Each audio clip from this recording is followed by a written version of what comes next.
Ada dua kata yang sering bersandingan. Kita kenal betul kata itu, yaitu hak dan kewajiban. Kewajiban adalah sesuatu yang harus kita laksanakan. Hak, sesuatu yang harus kita terima. Keduanya berjalan pada alur keseimbangan. Bahwa ada orang yang lebih mengutamakan kewajibannya dan tidak begitu memikirkan haknya, kita katakan itu orang bijak.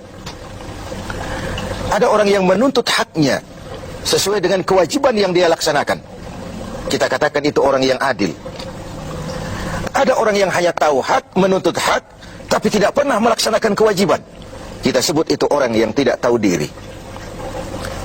Muslim bersaudara. Islam membebaskan kita dari ras diskriminasi.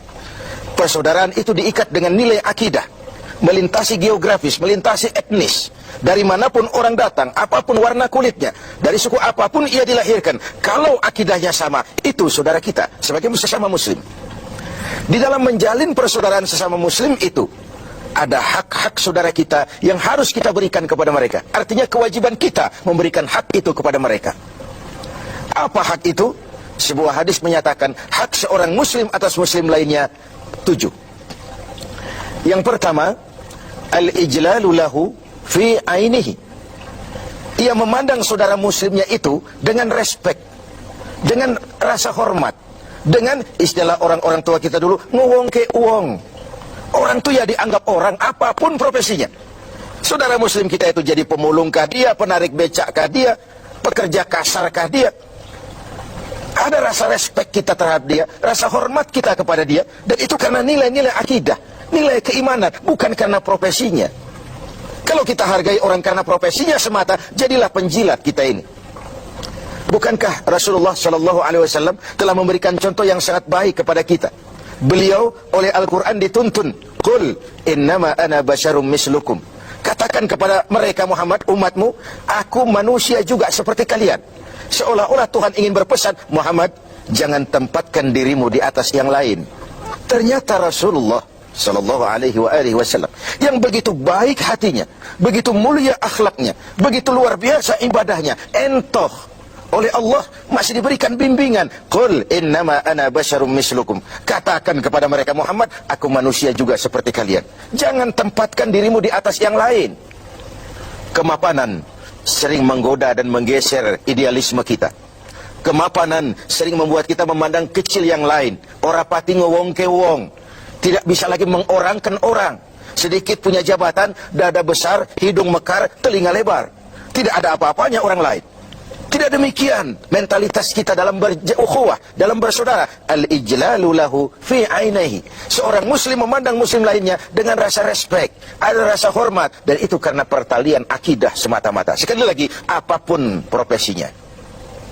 Yang kedua, wal wuddu lahu fi sadrihi. Ada rasa respek, lalu yang kedua, ada rasa cinta di hatinya kepada saudaranya itu.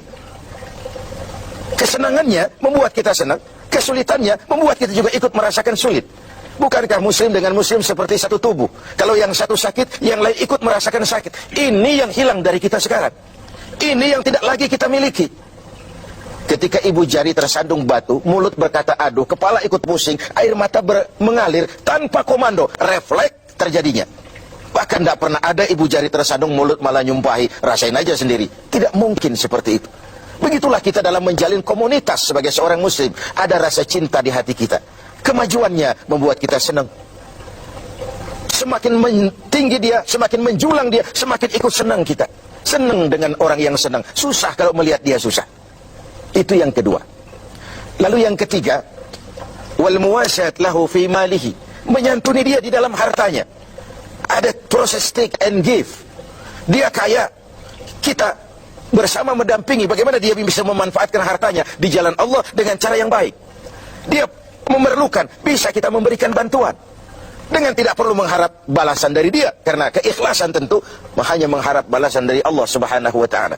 Ketika kita memberikan sesuatu kepada yatim, kepada mustad'afin, kepada orang-orang yang lemah, dia mungkin tidak akan bisa membalasnya seketika, tapi Allah tidak akan berdiam diri tentu. Wallahu fi aunil abdi madamal abdu fi auni akhi. Allah akan selalu menolong seorang hamba selama hamba itu masih mau menolong saudaranya. Yang keempat, wa ayyuharrima ghibatahu. Dia tidak melakukan menggunjingnya dan tidak juga mau mendengarkan pergunjingan orang tentang saudaranya itu. Inilah hebatnya Muslim. Karena apa? Al-istighal bi'uyubil khalqi. Orang yang terlalu sibuk mencari kekurangan orang lain, itu pertanda orang yang mati hatinya. Muslim itu saudara kita, digunjing orang dia, perih kita dibuatnya. Jangankan lagi menggunjing, ikut mendengarkan saja gunjingan orang tentang saudara kita itu, kita membatasi diri. Maaf, saya tidak ikutlah, saya keluar saja kalau ini yang kita bicarakan. Bukankah kita lebih suka jadi tukang kipas? Kalau ada orang ngomongin orang, walaupun kita nggak tahu, kita ngomporin, kita ngipasin, dan begitu seterusnya. Akibatnya, aib orang, celah orang, kita buka-buka. Padahal muslim dengan muslim satu tubuh, terbuka auratnya, ikut malu kita bersama. Karena itu, hak dia untuk tidak digunjingkan, kewajiban kita untuk tidak menggunjingkan, bahkan tidak juga suka mendengarkan dia digunjingkan juga oleh orang lain. Yang kelima, wa ayyauda fi maradih. Kalau dia sakit, jenguk. Ini pun sudah langka sekarang ini. Silaturahmi. Kedatangan kita saja sudah merupakan obat. Doa kita sudah memberikan sugesti bagi proses penyembuhannya. Karena apa yang tidak kita suka terjadi pada diri kita, jangan juga lakukan itu pada orang lain. Apa yang ingin orang lain lakukan terhadap kita, harus juga kita mau melakukannya kepada orang lain.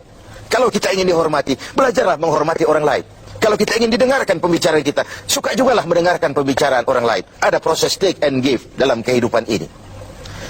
Yang keenam, wa ayyusayyi'a janazatahu. Kalau berpulang dia, meninggal dunia dia, antarkan jenazahnya. Antarkan jenazahnya, kesempatan terakhir menuju tempat peristirahatannya yang terakhir.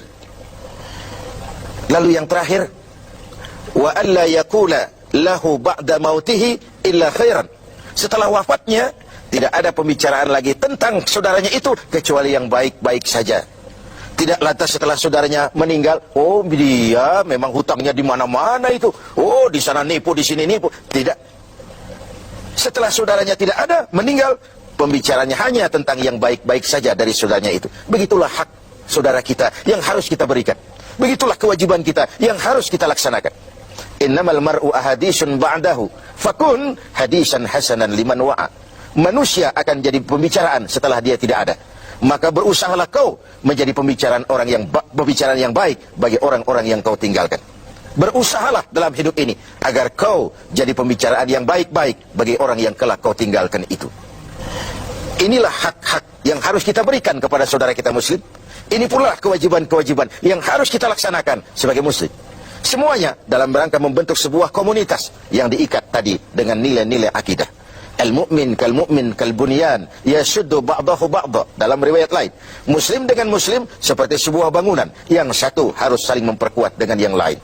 Sebuah bangunan dinamakan rumah karena ada yang mau jadi tiang, mau jadi jendela, mau jadi pintu, mau jadi genteng. Begitulah umat ini. Ada dia yang jadi pejabat tinggi, ada dia yang jadi pemulung, ada dia yang jadi tukang beca. Pendeknya, tidak ada pekerjaan halal yang hina.